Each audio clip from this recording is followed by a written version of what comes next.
ساری کائنات اللہ کے در کی سوالی ہے، اللہ کے در کی منگتی ہے۔ سب فقیر ہیں، سب بھوکے ہیں، سوائے جسے اللہ کھلا دے۔ سب برہنہ ہیں، سوائے ان کے جنہیں اللہ لباس پہنا دے۔ تو انسان کو اللہ کے در کا منگتا رہنا چاہیے، اللہ سے اپنے سوالات کرنے چاہیے، اللہ کے سامنے اپنی حاجات بیان کرنی چاہیے، کیونکہ اگر اللہ خیر دینے پر آئے کوئی روک نہیں سکتا، اللہ روک لے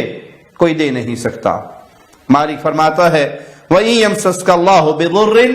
فَلَا كَاشِفَ لَهُ إِلَّا هُوَ۔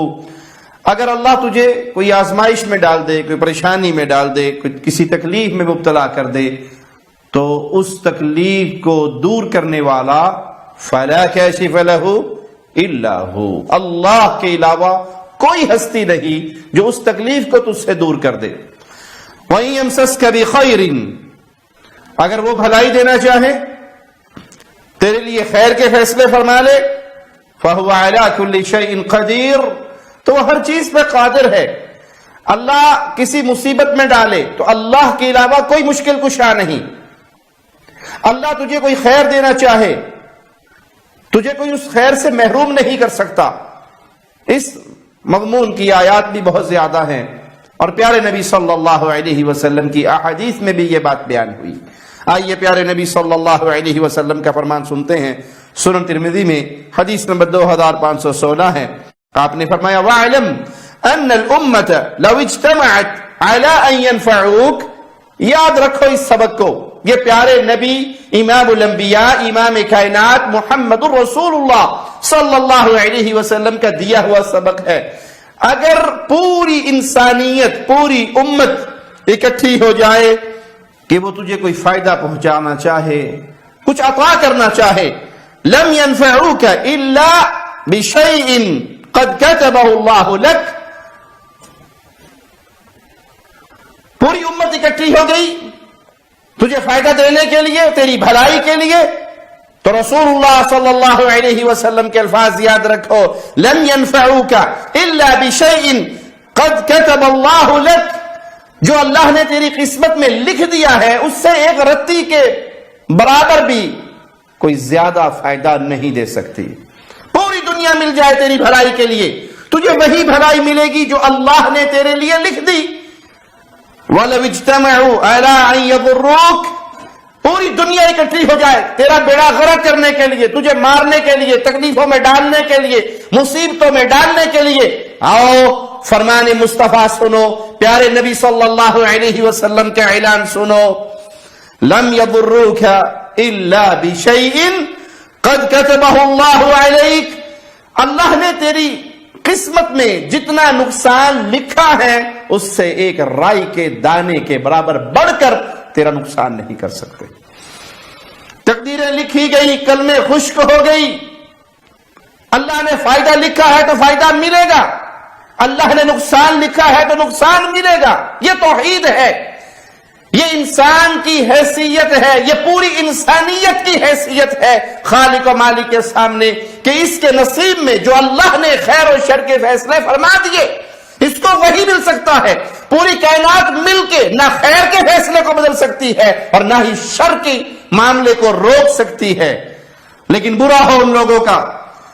جن کا رشتہ اللہ سے ٹوٹا ہوا ہے، جنہوں نے رب کو چھوڑ دیا ہے، جنہوں نے رب کو بھلا دیا ہے، مجبور ہو یہ جملے کہنے پر، ان کی ان کیفیتوں کو دیکھ کر، ان کے ان جملوں کو سن کر کہ آج کلمہ پڑھ کر قبر پرستی کے جرم میں مبتلا ہونے والے اہل شرک نے اپنے رب سے منہ موڑ لیا ہے، وہ رب کو بھلا چکے ہیں، وہ رب سے بے تعلق ہو چکے ہیں، وہ رب کی حیثیت کو ماننے کے لیے تیار نہیں ہے، بلکہ جن سے وہ محبت کرتے ہیں، جن کو انہوں نے اپنا الہ بنا لیا ہے، جن کو انہوں نے اپنا معبود سمجھ لیا ہے، اس کو وہ شان دیتے ہیں کہ نعوذ باللہ ثم نعوذ باللہ، ان کو اللہ کی شان سے بڑھانے کی ناکام و نامراد کوشش کرتے ہیں۔ آئیے قبر پرست، شرک شجائی، قبروں پہ سجدے کرنے والے، قبروں کا طواف کرنے والے، مردوں کو اپنے لیے داتا، غوث اعظم، غریب نواز، بندہ پرور سمجھنے والے، اس کے شرک میں ڈوبے ہوئے، کفر میں ڈوبے ہوئے چند جملے آپ کو سناتا ہوں۔ وہ معین الدین چشتی کی قبر پہ کھڑا ہے اور کہتا کیا ہے، سنیے۔ ارادے روز بنتے ہیں مگر وہ ٹوٹ جاتے ہیں، وہی اجمیر آتے ہیں جنہیں خواجہ بلاتے ہیں، اب یقیناً میری تقدیر سنور جائے گی، ان کو منظور نہ ہوتا تو نہ آنے دیتے۔ حضور سرکار غریب نواز کی مرضی کے بغیر یہاں پہ پرندہ بھی پر نہیں مار سکتا، اور حضور سرکار غریب نواز یہاں پہ بلاتے ہی جب ہے جب کچھ دینا ہوتا ہے۔ خواجہ صاحب کے قدموں میں ایک اشعار لکھا ہوا ہے، ہر کے آمد پر درد خالی نہ رفت، گرچہ خالی بودا از روزے آنے۔ ہر کے آمد یہاں پر ہر آنے والا ہے، جس کی آمد ہے جو آ گیا ہے جو آنے والا ہے، بر درد اس در سے خالی نہ رہا، کبھی خالی آتی جاتا ہے، گرچہ خالی بودا از روزے آنے، اگرچہ وہ اللہ کی طرف سے خالی ہے، اس کے نصیب میں اللہ نے کچھ نہیں لکھا تو وہ ان کی دامن اما میں آ کے مانگے، اللہ تعالیٰ وہ خالی دامن بھی۔ انا للہ و انا الیہ راجعون کہتا ہے کہ حضور غریب نواز کی مرضی کے بغیر یہاں پر پرندہ بھی پر نہیں مار سکتا، اور حضور خواجہ یہاں پر بلاتے ہی تب ہیں جب کچھ عطا کرنا ہوتا ہے۔ خواجہ صاحب کے قدموں میں ایک شعر لکھا ہوا ہے، یہاں پر ہر آنے والا جس کی آمد ہے، جو آ گیا ہے، جو آنے والا ہے، اس در سے کبھی خالی نہ جائے گا، اگرچہ وہ اللہ کی طرف سے خالی ہو۔ اس کے نصیب میں اس جملے کو غور سے سنیے، اس قبر پرست کے اس جملے کو، اس ظالم کے اس جملے کی خباثت کو محسوس کیجئے، اس کے زہر کو محسوس کیجئے۔ یہ کس طرح اپنے اس مردے بابے کو وہ مقام دے رہا ہے کہ اللہ سے بڑھانے کی ناکام کوشش کر رہا ہے کہ اگر اللہ نے اجمیر والے بابا کی قبر پہ آنے والے شخص کے نصیب میں کچھ نہیں لکھا، اور اس نے آ کر اجمیر والے بابا کو پکار لیا، اس سے مانگ لیا، اس کے در کا سوالی بن گیا، اللہ نے اگر اس کے نصیب میں کچھ نہیں لکھا لیکن وہ اس در پہ آ کے سوالی بنا تو اللہ پھر اس کا دامن بھر دے گا۔ انا للہ و انا الیہ راجعون۔ اس بے وقوف کو، اس بد نصیب کو، اس قبر پرست کو کیا معلوم، جس کو یہ غریب نواز کہہ رہا ہے، جس کو یہ بندہ نواز کہہ رہا ہے، جس کے بارے میں یہ عقیدہ رکھ رہا ہے کہ اس کے در پہ آنے والا اگرچہ اللہ کے ہاں اس کے نصیب میں کچھ نہیں، بابا اس کا نصیب بھر دے گا، اس در پہ آنے کی وجہ سے اس کی جھولی بھر دی جائے گی، یہ منگتا ہے، یہ جو قبر میں دفن ہو گیا یہ منگتا، یہ اللہ کے در کا سوالی، یہ اللہ کے در کا بھوکا، یہ اللہ کی ادنا سی مخلوق، یہ انسان جب یہ مرا تھا، یہ چشتی جب مرا تھا، اس کے کپڑے پھاڑ کے اتارے گئے تھے، خود نہیں اتار سکا تھا، اس کا پیٹ دبا کے طہارت کروائی گئی تھی، یہ خود استنجا کر کے نہیں آیا تھا، اس کو غسل دیا گیا تھا، اس نے خود غسل نہیں لیا تھا، اس کو کفن کی چادروں میں لپیٹا گیا تھا، یہ خود اٹھ کر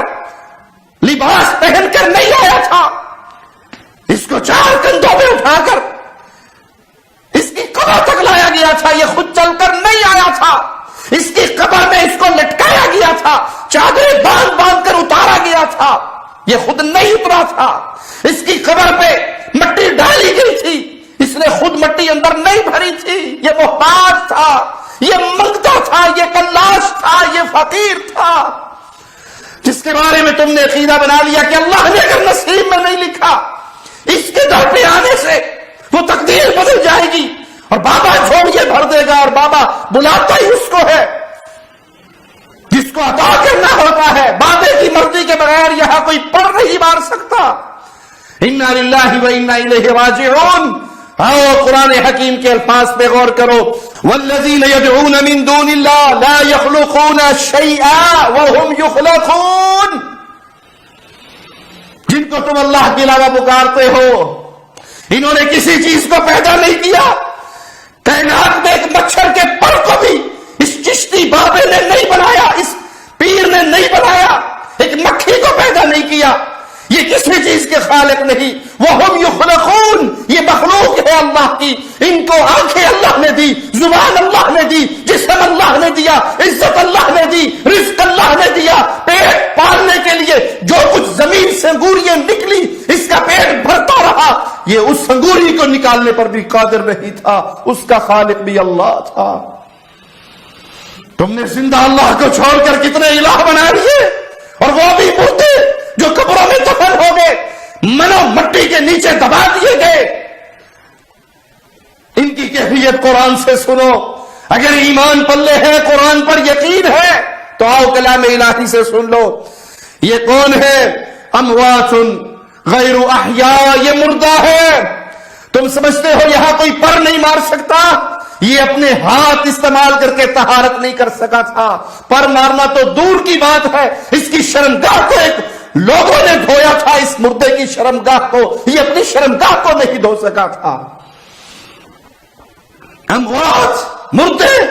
غیر احیاء، زندہ نہیں، بار بار تاکید ہے قرآن کی طرف سے، یہ مردے ہیں، یہ زندہ نہیں ہے۔ وما یشعرون ایان یبعثون،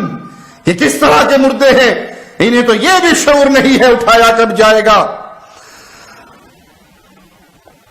قرآن و حدیث کے دلائل کی روشنی میں ہر مسلمان کا عقیدہ ہے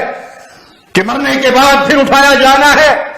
قیامت کا دن برپا ہونا ہے، حشر کا میدان سجنا ہے، انسانوں کو دوبارہ اٹھایا جانا ہے۔ اور قرآن حکیم درس دے رہا ہے جو قبروں میں دفن ہو گئے، ان کو کوئی شعور نہیں ہے، انہیں کوئی خبر نہیں ہے، انہیں کچھ پتہ نہیں ہے کہ ان کو کب اٹھایا جائے گا۔ یہ ڈیڈ باڈی ہے، یہ مردے ہے، دنیاوی زندگی ان کی ختم ہو گئی، انہیں کوئی شعور نہیں۔ یہ قبروں پہ طواف کرنے والے، یہ قبروں پہ سجدے کرنے والے، کتنا گھٹیا جملہ تم نے کہا کہ یہاں پیر کی قبر پہ اپنی مرضی سے کوئی پر نہیں مارتا۔ کل تک تم یہ کہا کرتے تھے کہ مزاروں پہ جو زنا ہوتا ہے، جو لواطت کا بازار گرم ہے، جو منشیات کا بازار گرم ہے، عورتیں اغوا ہوتی ہے، بچے اغوا ہوتے ہیں، ملنگ یہاں بیٹھ کے بدکاری کا بازار گرم کرتے ہیں۔ بزرگوں نے یہ نہیں کہا، ہم ان خرافات کا انکار کرتے ہیں، اور اب تم یہ درس دیتے ہو کہ معین الدین چشتی کی اجازت کے بغیر یہاں کوئی پر نہیں مار سکتا۔ معنی یہ کہ اس معین الدین چشتی کی قبر پہ شرک کا جتنا دھندا ہو رہا ہے یہ چشتی خود کروا رہا ہے،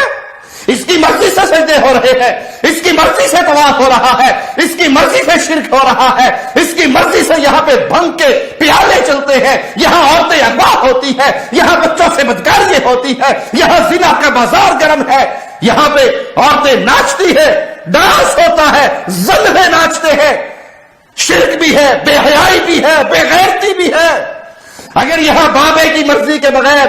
کوئی پر نہیں مار سکتا تو اس قبر پہ ہونے والے ان سارے جرائم کا پھر یہ بتا دیجئے کہ ذمہ دار کون ہے؟ اللہ کے بندو، اللہ سے ڈر جاؤ، رب کی وحدانیت پہ ایمان لے آؤ۔ یہ قبروں میں دفن ہونے والے مردہ ہیں، انہیں کوئی پتہ نہیں قبر کے اوپر کیا ہو رہا ہے، ان کی زندگی ختم ہو گئی، آخرت کی زندگی، برزخ کی زندگی شروع ہو گئی۔ توحید کو تسلیم کر لو، دینے والا اللہ ہے، عطا کرنے والا اللہ ہے، جھولیاں بھرنے والا اللہ ہے۔ اللہ کی مرضی کے بغیر دنیا میں کچھ نہیں ہو سکتا، اس کا اذن ہے، اس کی مرضی ہے، اس کی مشیت ہے تو اس دنیا میں کچھ ہوتا ہے۔ اس کی مرضی کے بغیر کسی درخت کا ایک پتا نہیں زمین پہ گرتا، ایک پتا نہیں نیا پیدا ہوتا۔ اللہ سے دعا ہے اللہ ہمیں توحید کا صحیح عقیدہ نصیب فرمائے، اسی عقیدے کو بیان کرنے کی توفیق دے، اس عقیدے کے اوپر پہرا دینے کی توفیق دے، چوکیداری کرنے کی توفیق دے، اور عقیدہ توحید کی دعوت دیتے ہوئے شہادت کی موت دے کے اللہ ہمیں اپنی جنتوں کے اندر داخل فرما دے۔ اقول قولی ھذا واستغفر اللہ لی ولکم ولسائر المسلمین۔